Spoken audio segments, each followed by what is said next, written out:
All right, so today we are making the tofu turkey. Okay, of course you can buy a tofu turkey.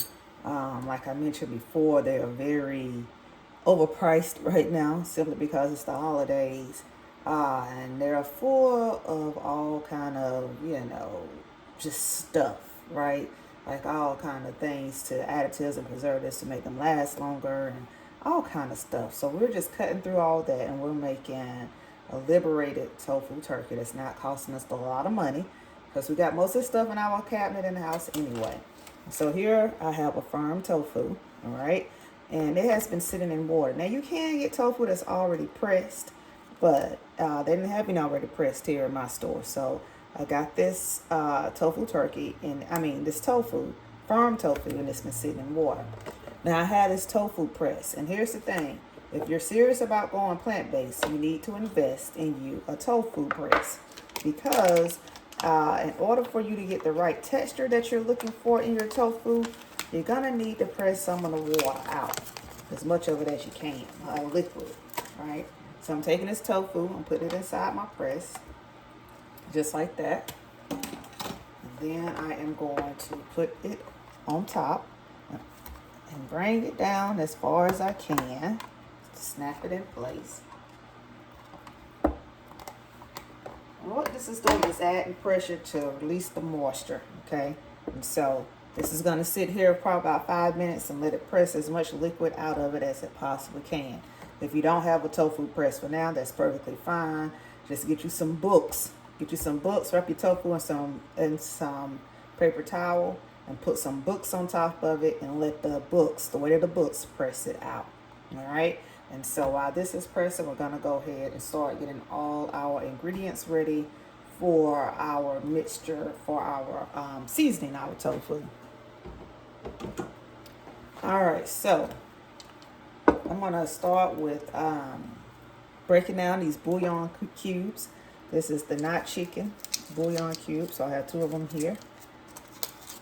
All right, and I think I'm just going to use one. And so I need to break this down. So to break this down, I'm just going to add a little oil. This is some coconut oil. I'm just going to use some coconut oil and break it down. That way when we put it inside the food processor, it won't just be a one big cube. It'll break a lot easier. So can you see that? Just breaking it down. I didn't even put a full tablespoon. I just put a piece of oil in here. Okay. So now we kind of got it all broken down. And the reason I said I'm just going to put one because this thing is definitely going to be full of seasoning, no doubt.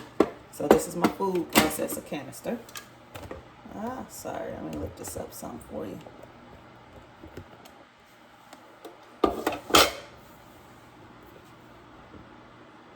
There we go. All right, wipe this out.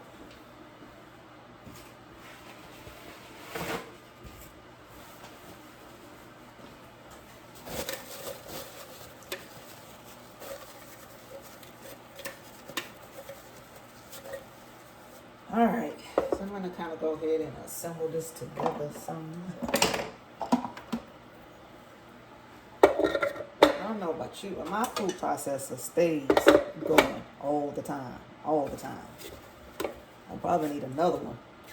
Okay, so let's get all these seasonings intact. All right, so basically everything is kind of like a tablespoon measurement. All right, so I'm going to use probably about a tablespoon of foraging seasoning.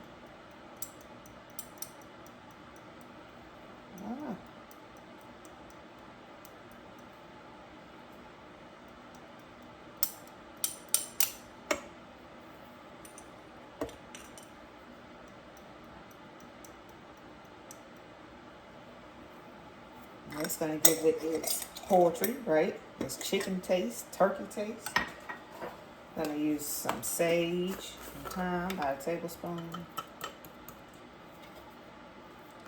Now, I like my stuff flavorful, so whatever a recipe says, I always double because that's just me. And as you can see here, I'm not even really looking at the recipes. I'm just going with what feels good. I'm also going to use some Italian seasoning just to get all those flavors in there. And for the most part is that you're trying to season this right in alignment with how you do any other turkey, any other meat. However you like to season your meat, however you season your turkey in the past, is how you're going to season it now. A little pepper. Okay. And then I'm going to put about 2 tablespoons of nutritional yeast. This heightens the flavor. Alright. To give it a little sweetness, we're using some molasses. I'm going to use about a tablespoon of molasses.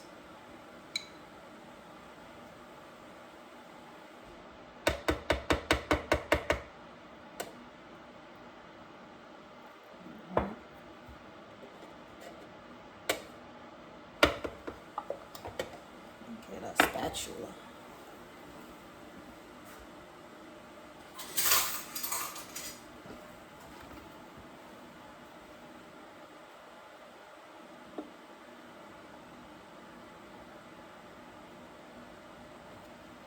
So it's about a tablespoon of molasses. And then if you recall, we have our bouillon cube over here. So I'm going to get it out. Add it to our mixture. Okay. Now we gotta, I'm also gonna put some oil in here just for a little bit more moisture. So, go back. Pour some of this. I'm doing this for the mouth feel, like, you know, how your meat feels kind of fatty, right? So we're just gonna put a little oil. This is probably about a tablespoon of oil. I'm gonna add some miso paste, some white miso paste. Look, it's not white, but it's white miso paste. I'm gonna do about a tablespoon of it. Okay.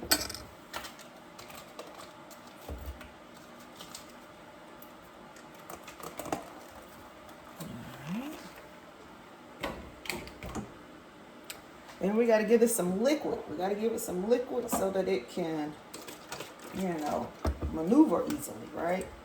Definitely going to have some liquid coming off the tofu, but we want it a little bit more liquidy. So this is some vegetable broth. Do about 2 tablespoons, maybe go for 3. Okay.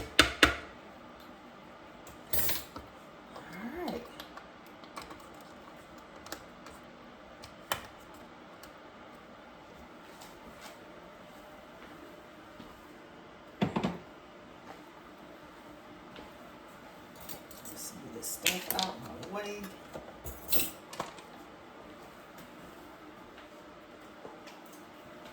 Okay. So we have all the seasonings here inside of our food processor. So I'm just going to bring my food processor over.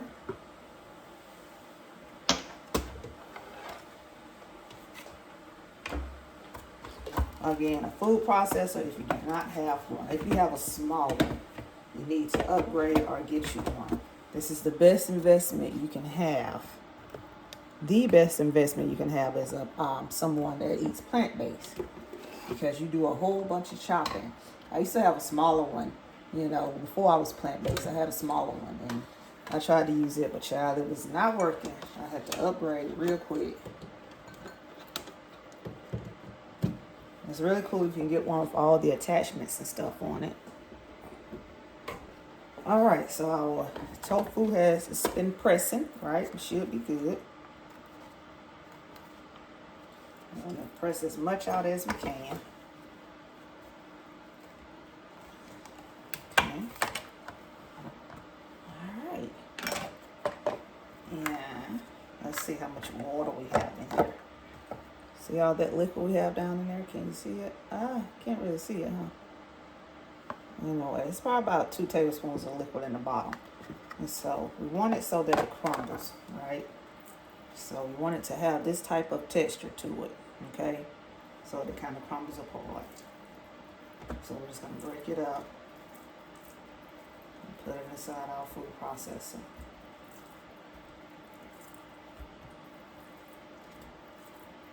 Now you can do this in a blender, but in my experience,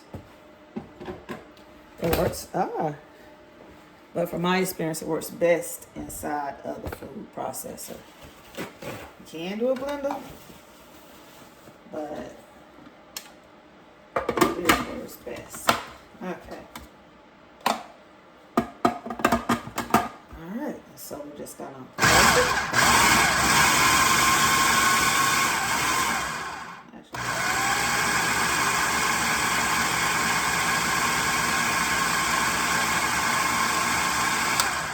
So this is a little dry, so I'm definitely gonna add some more liquid to it. All right, and then all this is you want it to be moist, but you don't want it too moist. And all this is just depending on how dry or how wet your tofu is, because we want this to marry together very well.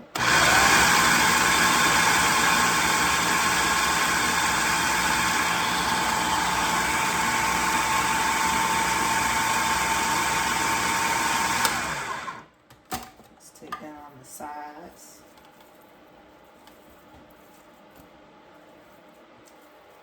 Make sure we get from the bottom to the top.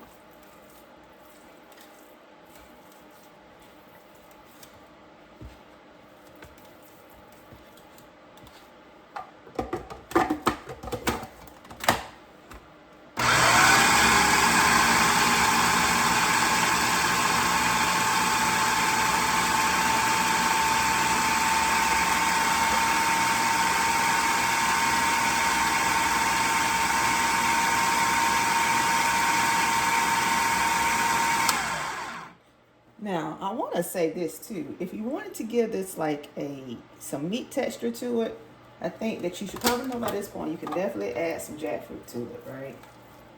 If you wanted to have that, put some meat textures in it, you can use jackfruit, hearts of palm, mushrooms. All right, you can definitely add some meat texture to it if you want to. I'm gonna give us a taste for our seasoning.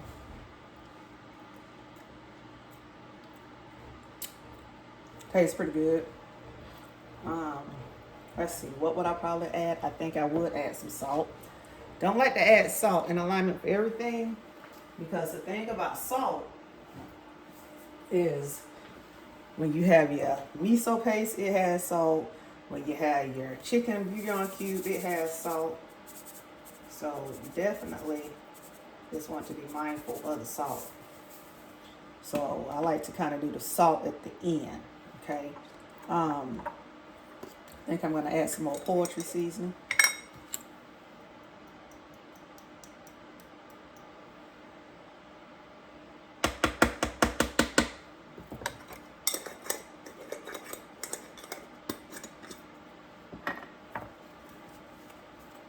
And this is just now how I cook. I'm not afraid of seasonings, okay?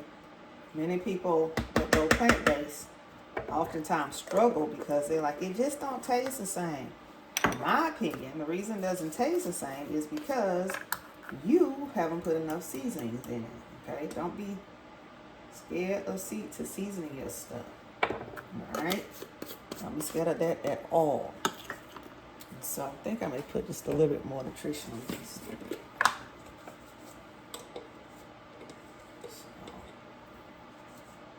Can't be scared to season. In my opinion, the only thing you can over season is salt. So we are definitely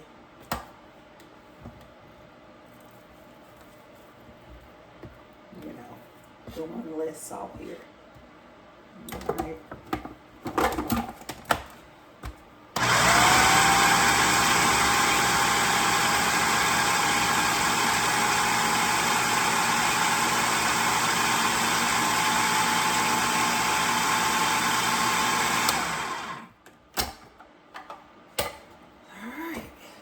So this is about the texture that we want our tofu to be. Okay. So, let's give it a taste. Ah, shoot.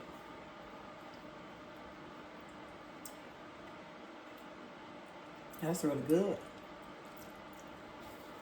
Really good. It really tastes like chicken. Really good. Okay. So next, but I think I still want a little bit more salt.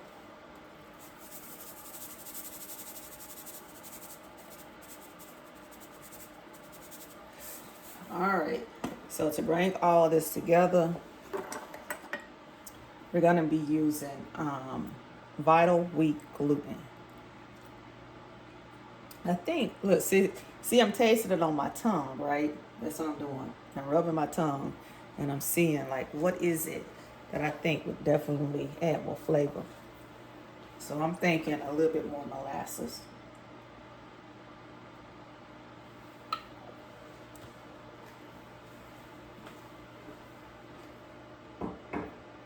And I'm also going to do a little something else, too. Because I'm thinking as I'm cooking here, right? I'm going to add a little liquid smoke so we have like a little smoky smoked turkey. This is definitely not on the recipe. This is just, you know, cooking from the heart, right? Going for it. So let's see how that plays out.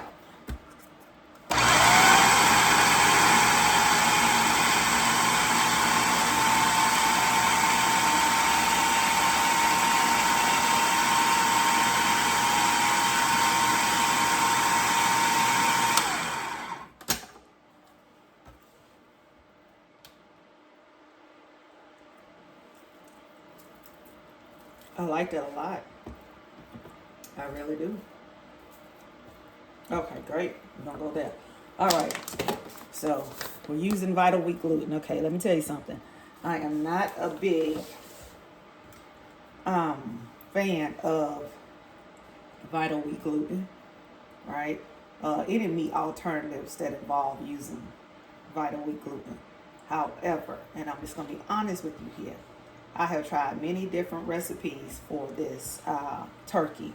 And at the end of the day, the one that tastes more in alignment with turkey or chicken or, you know, just meat, period, is through the use of Vital Wheat gluten, okay?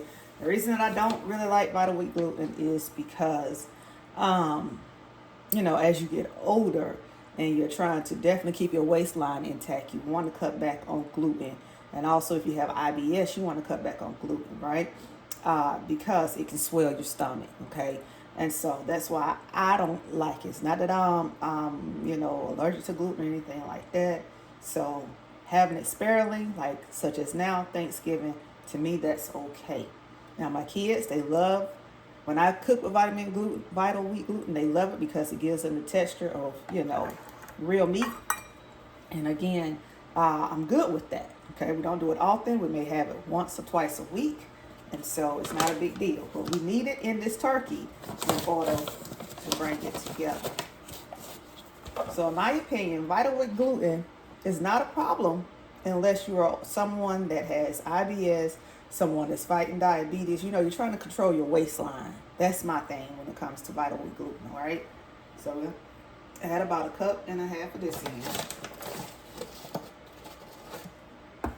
Now, if you have IBS, you definitely want to stay away from a celiac disease. You want to stay away from gluten.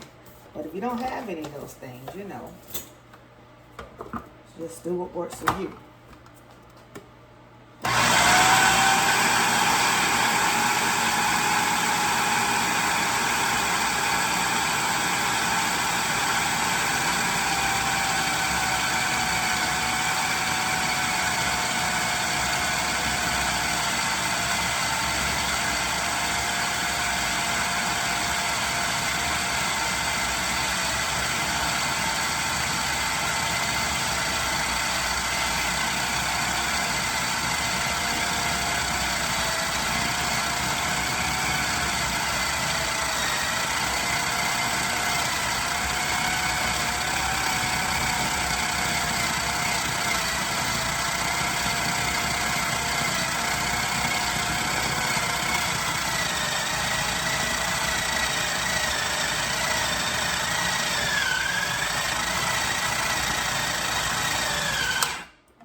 with something here. Let me get a couple more spins.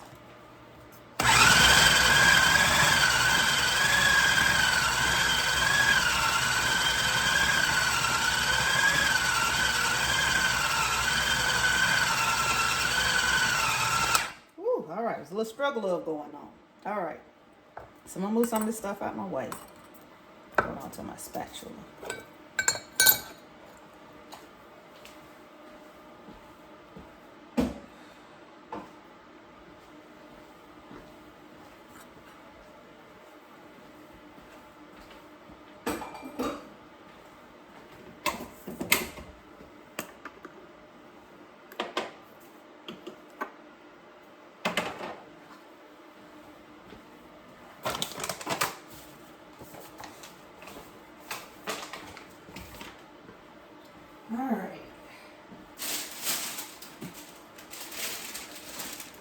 All right, so now I'm going to prepare it for steam, okay? So move this over some.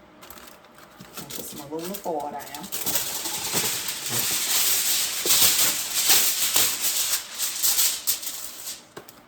Now on top of the aluminum foil, so it's on the inside, I'm going to put my wax. I mean, this is not wax, this is parchment paper, okay? So, take this off.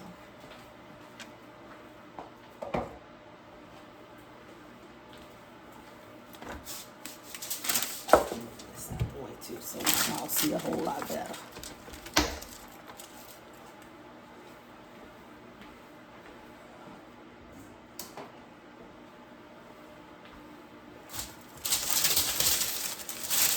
Alright, so we're gonna take this out. So see, the food processor did all the mixing for us, okay? So we don't have to go in, knead this or anything. We put everything in the food processor, they did all the work. Alright.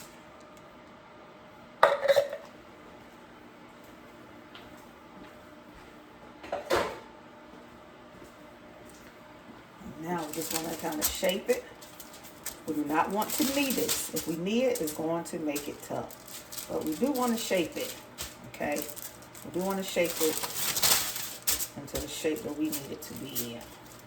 Now this isn't a bit turkey, by no means. Let me bring you in a little bit more. This is not a bit turkey, okay? It's a rather small turkey, okay? Now, you got to steam this. This is how it cooks. It cooks over steam, all right? And so, I am steaming mine inside my pressure cooker for about 30 minutes. If you're using a pot of water, steam it for about an hour. Now, you want to make sure that your turkey is in alignment with whatever size that you're using, a pot size that you're using to steam it in. This is what fits. This is what fits inside of my pressure cooker for steaming. So I need to make sure that my turkey is no bigger than this. If it is, I'm gonna have to break it up, right? I'm gonna have a couple of them. So this is like perfect. So like, it'll fit in there perfectly, right? So that's what I want. Okay, so what we're going to do, I guess I should clean this off. I want to wrap it up.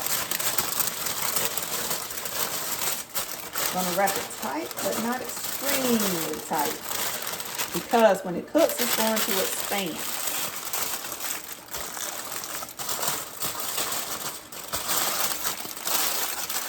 All right. So this is my turkey. All right. So I'll show you how we're going to put it in here.